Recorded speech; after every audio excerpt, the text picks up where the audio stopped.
Hello everybody, good afternoon and welcome to the United Stand. This is your latest Manchester United news and there's a lot going on this afternoon. AMAD joins Rangers on loan for the rest of the season. Donny van de Beek is facing a bit of a battle with Ralf Rangnick to secure a move out of Manchester United. Also, we'll be going through some comments from Manchester United's big interview with their captain, Harry Maguire. Some quite interesting things in there, which I'm sure we can get into as well. But we will start off very quickly just to talk about Ahmad Diallo. Well, it's Ahmad, isn't it? I don't think it's. I just think he likes to be known as Ahmad.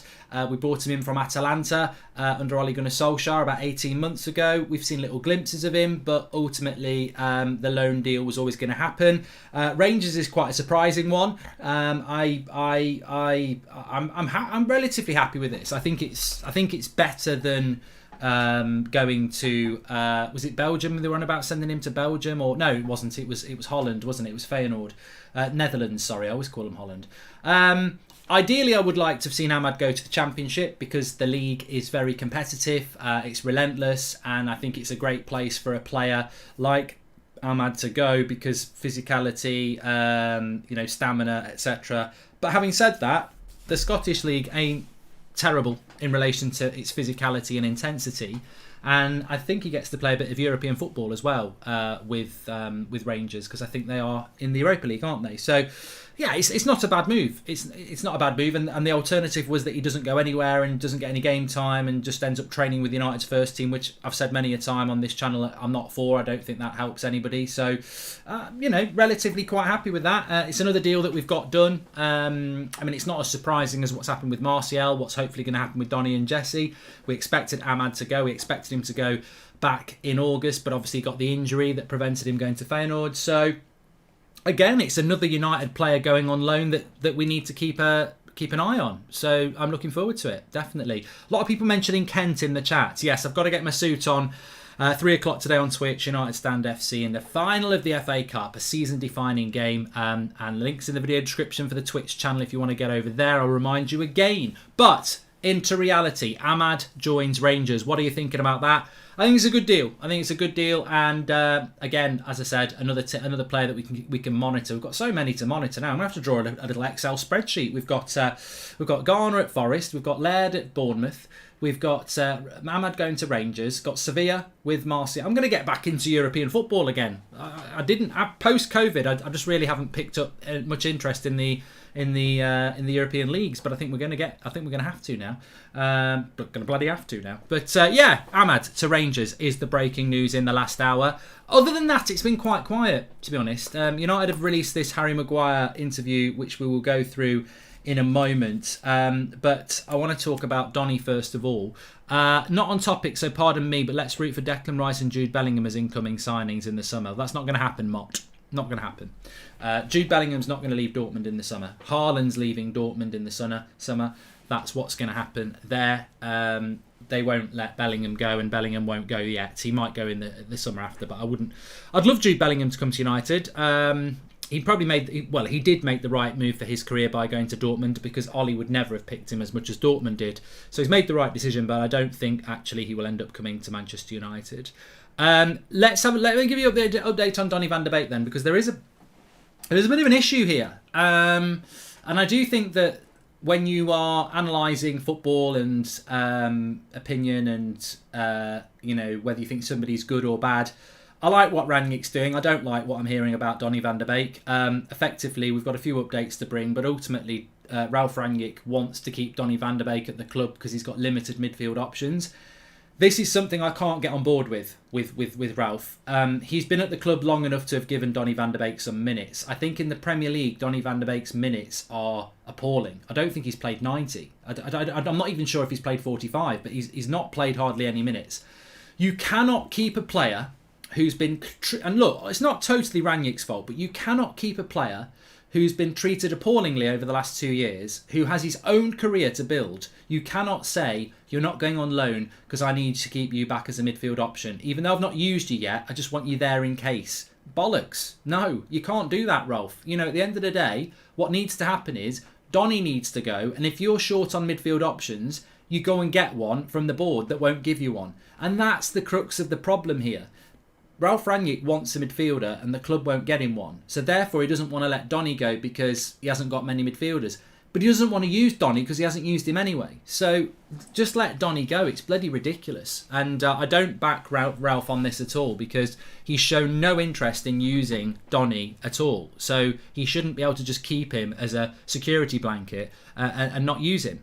But this is the latest update on Donny van de Beek in general. Donny van de Beek feels upset about his situation at Manchester United as the club contemplates whether to let him leave on loan before Monday's transfer deadline. This is coming from the Manchester Evening News. So Donny van de Beek is upset. Dressing room sources say that Van de Beek believes he's been misled over his second season at Manchester United as he failed to start a single Premier League game. I mean, that's quite a damning statement, isn't it? We are in February, basically. We won't play a Premier League game till February now. And Donny van de Beek hasn't started one Premier League game this season, and we're in February. It's absolutely appalling. And he's not the only one who's been misled. Jesse Lingard was misled. You know, and who misled him? I mean, the assumption is it's Carrick and Ollie and Phelan and McKenna because they're the coaches. But, I mean, there was big discussions last summer with numerous players about game time. And whether you agree with them or not, Henderson, Bailly, Van de Beek, Lingard, Mata were all told they were going to get first team game time, and it's not happened. And that's, to me, is why I will never look back on this last 3 years as a positive for United. Just weak decisions. Like, people were told last summer you've got to... I mean, Donny van de Beek, you know, let's not forget, as we, you know, because this is very relevant to what we're talking about now. There is absolutely no way Donny should be settling to stay at this club. I wouldn't trust a bloody word. I really wouldn't. I wouldn't trust a bloody word. I really wouldn't, because he nearly went to Everton at the end of August. Like, he was going to go to Everton, and Solskjaer said, "No, you're part of my plans. I need you here." Never started him in a game. And now the same thing's happening again. Rangnick's like, "Oh no, I need you, and you're going to miss out on another loan deal." You've got to do everything you can to get out, Donny. You've got to. You cannot trust them. It's absolutely appalling. He should have gone to Everton on loan back in August, and that's what should have happened, because he's been absolutely wasted in relation to what's happened with him and others, to be fair, but we're talking about Donny van de Beek. So Newcastle, and this is also from the Manchester Evening News, Newcastle and Dortmund were offered Van de Beek earlier this month, and Crystal Palace showed interest, but Rangnick would like to keep Donny. United sources say nothing new has emerged regarding Van de Beek's future. So we've offered him out, the club's offered him out, we found places that he can go, and now Rangnick's saying he'd like to keep him. I suppose it's down to whether Donny's stupid enough to be convinced that he will be used. I wouldn't believe anything. Crystal Palace are, this is from Sky, this is a different update. Crystal Palace are still hoping to sign Donny van de Beek on loan. No option or obligation to sign permanently. Talks continue today. Vieira hoping to convince Donny van de Beek that it's a good move for him with guaranteed first team football. So, you know, different story from Sky, a little bit different. Manchester Evening News are saying that Rangnick is the one who's blocking it at the moment. Sky are saying that Palace are still trying to convince Donny van de Beek, and that Patrick Vieira, which we've heard over 3 separate days now, we've heard that Vieira is the one pushing this. And now, according to Sky, is convincing Donny van de Beek with the promise of first team football. I mean, Donny, you know, first team football in the Premier League. Chance to, you know, get into that Netherlands squad, which is what it's really all about. You can't refuse opportunities like this. Any news on Fred or McTominay getting transfer offers, says John. Yeah. You know, the funny thing about that, John, is it's always nice to have a little bit of light relief. But the funny thing is, and argue with me if you want, the club wouldn't probably two of the last players the club would want to sell are Scott McTominay and Fred. Like, the club would no, never. We're not selling him. You can have Martial, you can have Van de Beek, you can have Ahmad, you can have Lingard, you know, you can have Eric Bailly, but you can't have Fred or McTominay. And the funny thing is, there wouldn't be anybody. You're talking to, who are you talking to? Ed, who are you talking to? You're talking in your sleep again. Oh, I thought people were trying to. I was chucking players at them to stop them getting Fred and McTominay. It's a dream, Ed. There's nobody there. Oh, I just have these nightmares of people trying to sign Fred and McTominay. No, Ed, I'm not joking. You're dreaming anyway. Even in reality, you're dreaming. Imagine if we put Fred and McTominay on the transfer list. Who would actually buy them? What would they be worth? I'm not picking on them. I'm not picking on them. I could say the same about Harry Maguire. I could say the same about you could say the same about bloody Aaron Wan-Bissaka. I like Aaron Wan-Bissaka, as you know. I'm just saying we have got some players at our club who are considered first teamers that I think we'd struggle to sell. In the case of Fred, who'd take Fred? I reckon there'd be some European clubs, maybe a Sevilla, someone like that. In the Premier League, though, I don't think anyone would give us any more than 25 million. Honestly, I do not think anyone would. And McTominay, I actually do think that a Leicester you'd be surprised with McTominay. I wouldn't be surprised if a Leicester or a Watford or maybe a Crystal Palace came in for McTominay. And again, you'd probably get 30 million. They're not useless. I don't mind them being bench players. I just don't think... I think that they are £30 million players. Given Andreas Pereira is still a Man United player, demonstrates how badly run this club is. Why is Darren Fletcher sitting on the bench every game, says David Walsh. I didn't think Darren Fletcher was on the bench against West Ham. I didn't notice him. Hi Mike, hope he's all well. I pray the way this club is run isn't long term. It's been long term already, Tom. It's been 16 years. There must be something that can be done. We can't stay like this forever, says Tom Grant. Well, look, I don't know what can be done about the ownership. I'd firmly get behind anything that was going to unite all United fans, because it would take all that and actually had an end game. But you know, there's so many con jobs out there. It's very difficult to know about that. But in relation to Donny van der Beek, I mean, what does anybody think? Does anybody agree with Ralph Rangnick that we should be keeping Donny van der Beek at the club? Because I really, genuinely do not think that should be happening under any circumstances. And I do sympathise with Rangnick. You can disagree with somebody and not dislike them. I don't disagree with what Rangnick's doing. Rangnick is saying, I don't want Van der Beek to go because I'm a little bit worried about my midfield options. Because if Van der Beek goes, he's got I've given him Matic twice. He's got Matic, Fred, McTominay, Pogba. He's got 4 midfield options. Well, Matic can't play 90 minutes and he can't play 2 games a week. Pogba's had a few injury problems and he's wanting to leave in the summer. So basically you've got McTominay and Fred. So really he does need 5 midfielders. So you can understand why he wants to keep Van der Beek. But the problem is Van der Beek's 5th choice option. He can't afford to be that anymore. So ultimately the real issue here is that Rangnick is happy for Van der Beek to go on loan because he thought he was going to get a holding midfielder. United are talking about Van der Beek going on loan, but they're not giving him the holding midfielder, and that's why. So that's why Donny's got to go. You're only being kept because Rangnick can't get what he really wants. So you can understand why Rangnick wants to keep him, because Rangnick's looking at numbers, but ultimately he wants a holding midfielder brought in. So ultimately, again, it always comes down to the board, doesn't it? But again, Ahmad at Rangers, Martial at Sevilla. If Donny's at Palace, I'm watching Palace. I'm interested to see what he can do. Very interested to see what he can do. And from Manchester United's point of view, I would hope that there is somebody in that football club going, hold on a minute, Ralph. What's the point in keeping Donny unhappy for 6 months where he's not going to play? If we send him to Palace and he plays, we will learn without having to do anything. We will learn what he's all about. If he messes up for Palace, it's not costing us any points. If he does well for Palace, it might win us some points because Palace might beat some of our rivals. And on top of that, if he's decent, he's coming back here in the summer. So this is a very good loan deal for United. And I think somebody at United has obviously figured that out, because if Ralph is saying he wants to keep him and Donny's saying he wants to go, but United are having conversations, clearly somebody is, well, it's not a good sign, but overruling Rangnick, aren't they? Camavinga on loan. I don't think that would happen here. Board need to pull the finger out where a shambles allow more transfer funds, says Nick. And yes, look, a bit of positivity, nothing to do with United.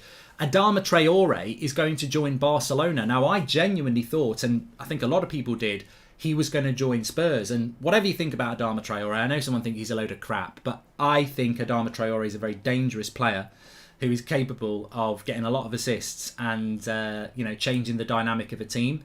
So I didn't really want him to go to Spurs because I think he would have strengthened them. So the fact that he's not going to Spurs is really is a positive for us. But having said that, I know it's Thursday afternoon. There's a lot that can happen between now and Monday, and I think there'll be a lot that happens on Monday. I think there will be. I don't know what Arsenal are going to do, but they've surely got to do something. And certainly I think Spurs have got to do something as well. So I still think there's plenty of time for people to do things. at the moment, it feels like United are very much focusing on outgoings, and there seems to be a bit of conflict going on there. I mean, we don't actually know what's going on with Jesse Lingard at the moment, and what I feared would happen is actually happening, whereby we could have got Donny and Lingard both loaned off by now, and they're actually turning into complex affairs, which I think the club are doing on purpose, just to use up time in this window and get to the window being closed. Because you can moan all you like when the transfer window's closed, but the club can't do anything. And what normally happens with United is the transfer window closes disappointingly, and then the next day there'll be a big leak into the press about we're signing Declan Rice in the summer, and everyone gets excited about the summer. But the time is now, and it's not being grabbed at all. So interesting to see. What's also interesting is I want to bring in the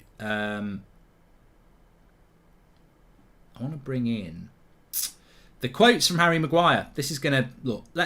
All I'm going to say here is let's everybody be nice. So Man United in the international break, obviously they need to spin something, so they're going to spin Harry Maguire, and obviously he's the captain of the club, so I'd imagine somebody at United said, Harry, we need to get you portrayed in a proper leader's light. You might not be able to do it on the pitch, so let's do it in an interview. So there's been some interesting quotes coming out from Harry Maguire, who, look, I'm going to say this straight away. I can only be honest. I'm not going to be a hypocrite. A lot of what Harry Maguire says in this interview, and I'll read you some of the quotes about Greenwood and stuff, it's very nice, and it's perfect. Perfect for what a captain should say. The problem is, when I hear it in Harry Maguire's voice, all I can think of is, who are you to guide and influence Mason Greenwood? Mate, you've done nothing in your career. Like, you haven't won anything. How can you guide young players? You can guide them in the sense that I'm a professional footballer and I'm now 28 and I'm playing for Man United. Harry Maguire is an example of how you can go from Sheffield United, Hull, Leicester to Manchester United. You can build your career up from a low level to playing for Man United. But he can't talk to anybody with any authority about winning anything. He's never won anything. Mark, what's your favourite website, says Harry? UnitedStand.com. Anyway, let's read some of Harry's comments. Just got a super chat to read. Mark, stop rambling on and answer my questions, says Harry Heath. I've just done it, Harry. You're on the verge, Harry. I'm warning you. Anyway, let's go. So Harry Maguire, not Harry Heath.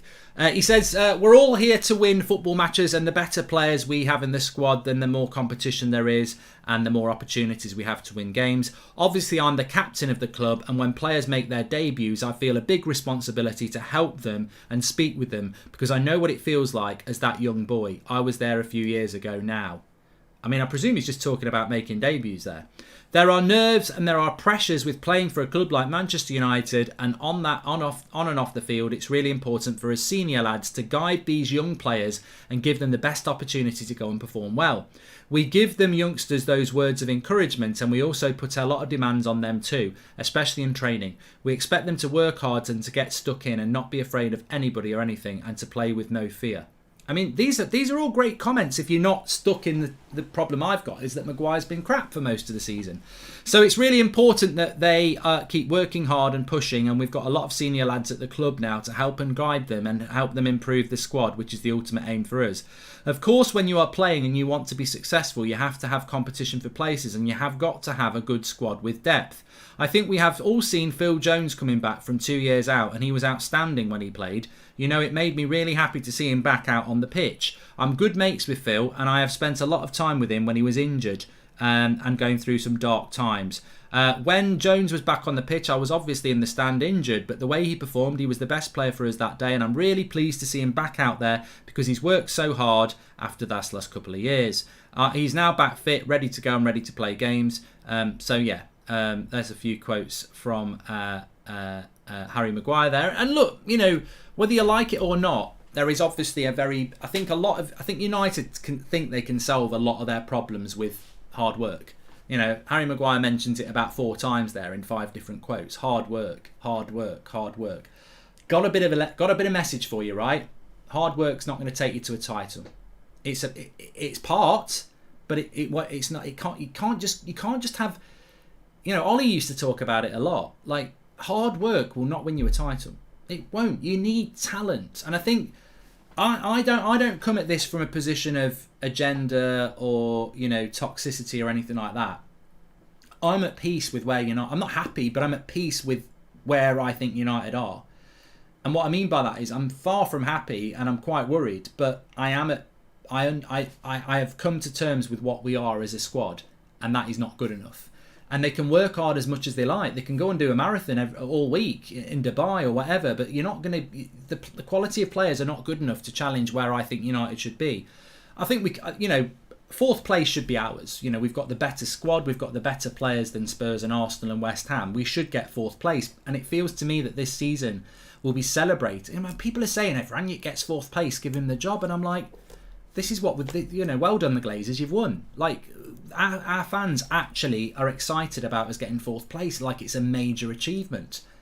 I want to be first, but third or second is impossible. Really is impossible. So I just think that the it's like what I was saying the other day about DNA at United. DNA is a con. It's a con what the owners are trying to push as DNA, because they've destroyed that DNA. They've made us into a brand and not a football club.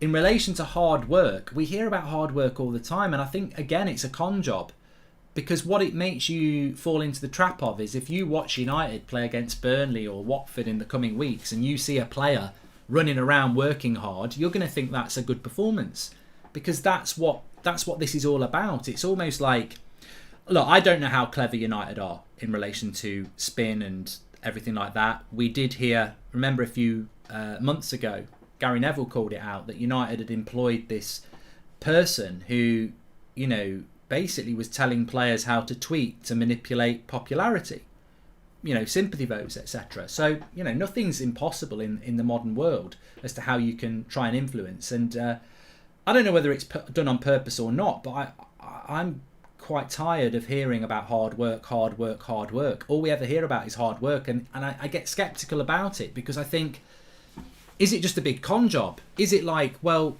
if you run around and work hard, that's going to be a good performance? I don't, I see players in the Championship running around and working hard. They'll never play in the Premier League because they're not good enough.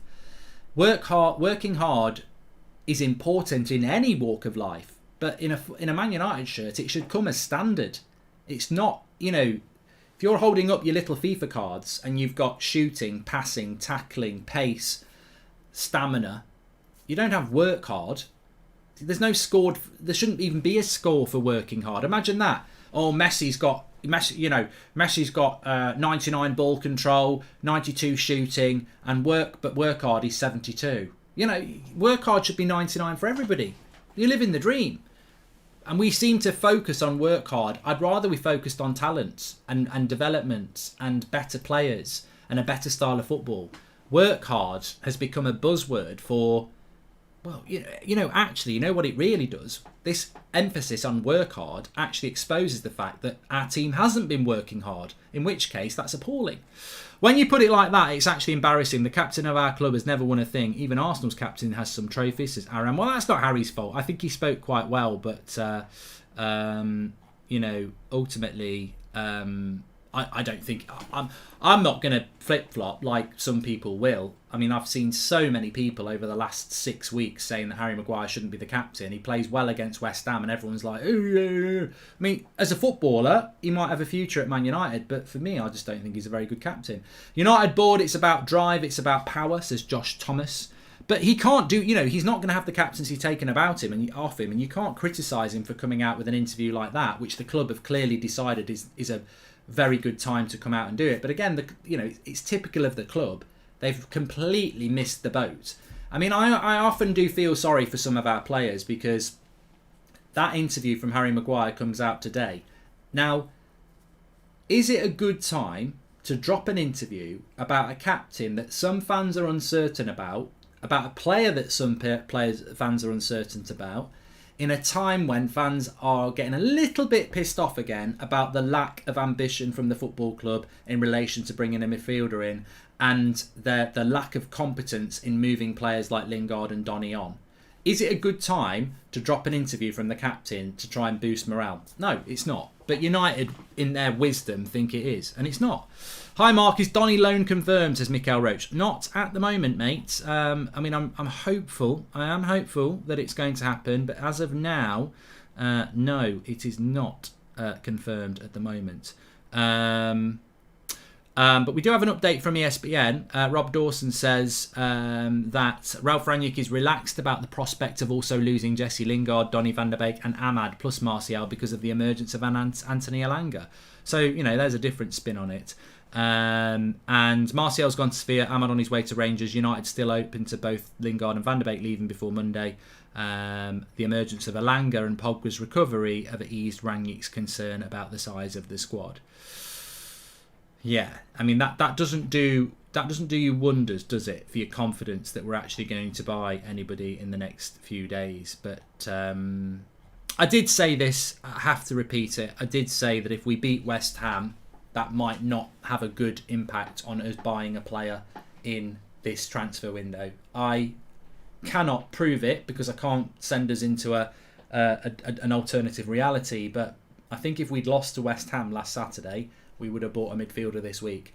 I think United are all for gambling, and I think they've looked at this and gone, well, we beat West Ham, we've got some good fixtures in February. If we win most of those, we'll have a bit of a grip on fourth place, and if Arsenal do what Arsenal do and Spurs do what Spurs do, we will manage to grab fourth place, and therefore we'll be right. But there's a big element of risk to it.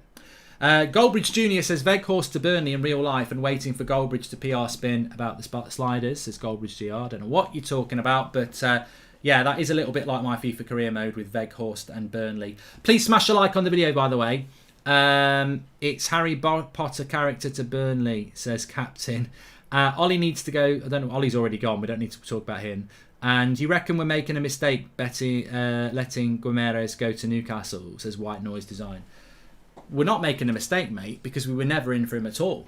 So we're definitely not making a mistake. Would I like him to come to Manchester United? Well, you know, I'd like Romu to come to Man United at the moment because he's a holding midfielder. Like, the bar is low in what I would take at United right now. I mean, I'd love a Højbjerg or a Neves or a Kimmich, you know, or a Declan Rice. I'd love these sort of players, but the reality is we haven't actually got one. So we're not making a mistake letting Newcastle buy Guimarães. We're just not trying to buy players like that. So, you know, let's be honest. On Monday night, on the Transfer Show Live, we will be able to see what everyone else has done. At this point, Newcastle are buying players. Man City have bought Alvarez for the summer, you know, and they're miles ahead of us, and they're already adding players. So, look, you know, United win with apathy. That's what happens. The United fan base, myself and you included, have just become used to the way these owners operate, and they've got away with it. I mean, I can't believe. I've said it. I'll say it again. I cannot believe if you'd said this, right? You know, the day when the protests were happening outside Old Trafford and the Liverpool game got called off. That was when it looked really bad for the Glazers. If somebody stood in front of all those fans and on TV that at that moment the Liverpool game had been cancelled and went, well done everyone today, it's unbelievable how the whole fan base has come together to make such a strong statement. Let me tell you what the situation is at the end of January. United are scrapping for fourth. They've sacked Solskjaer. They've got no holding midfielder. And they've got an interim manager. And the board aren't looking to spend anything, and nobody's doing anything about it. People would have gone, you're having a laugh. Just shows you how these owners can ride storms, and they've been doing it from day one, so they can ride any storm. Ahmad to Rangers is a good move. Unlike United, Rangers players play for the badge and have high standards. By the way, Dylan Levitt playing great at Dundee United, says Fergus. Thank you very much, Fergus. Honestly speaking, who can we realistically drop for Van der Beek in his correct position? Do we drop Bruno, says Ash?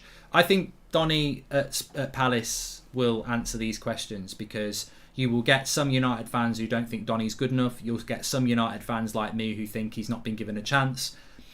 I'm happy for the jury to go out and watch what he does at Palace. If he gets that move, we can all decide then, because he'll be playing in a team that's weaker than United in the midfield in the Premier League, and that's very important to remember. If Donny goes to Palace, his job's going to be harder than it is at United, because if Donny plays in the midfield with United, he's got people like Varane behind him, Bruno near him, Ronaldo. If he goes to Palace, he's playing in a weaker team against teams that are going to be stronger than them, and if he does well, you've got to acknowledge that performance. Did you see Bay's penalty yesterday? I haven't watched it, Campbell, no. It's more worrying if we do buy now, as it will again prove we have zero plan. The best we can hope for is another rush like Agala Cavani, says Aram. And thank you very much, Mikael Roach, for the super chat there as well. Palace have got a better manager though, says Dom. Well, no, I think that's disrespectful to Rangnick. I think Vieira's doing a fantastic job at Palace and they play good football. What I like about this Palace move is that they're trying to convince Van der Beek by saying that you will get first team football, which is something that he didn't get at Manchester United. So I'm encouraged to see that. Anyway, let's have a quick look at what else is going on.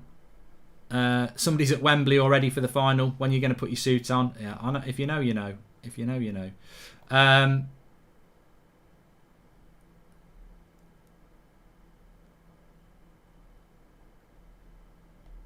I just saw a quote from this morning that Lingard, I mean, it's probably not true. Some in the Mail saying that Lingard thinks it's important. It's pointless going to work now because the club won't play him anyway. Well, yeah, exactly. That's not how it works, Jesse. You do have to go to work. You're on 75 grand a week. But I understand his frustration in the sense that he shouldn't be here anymore. Anyway, look, I'm going to go and put my suit on. 3 o'clock on Goldbridge TV. I've dropped the link in the video description. It's FA Cup final day for United Stand FC. It's massive. If you don't know what it's all about, it's well worth just tuning in and supporting us. Genuinely very nervous about it. This is my career mode that we've been doing for the last few weeks. And the chance to win our very first trophy in our history at the Thunderdome, that's the name of our ground, and going to Europe for the first time in season 3 of our existence is really exciting. Proctor the Doctor, Kent, Hansen and all those lads, tune in at 3 o'clock, Goldbridge TV, links in the video description. I'll be in the suits. It'll be entertaining even if you don't like FIFA. We're back on here at 8 o'clock as well. Of course, if anything happens in between, we'll go live. But I'll see you at 8 o'clock on here. And please do join me on Goldbridge TV. Links in the video description on Twitch in about 20 minutes' time. Thanks, everyone, for watching. I'll speak to you all in a bit. I need the support. TUS Ultras, I need your support. Speak to you in a bit.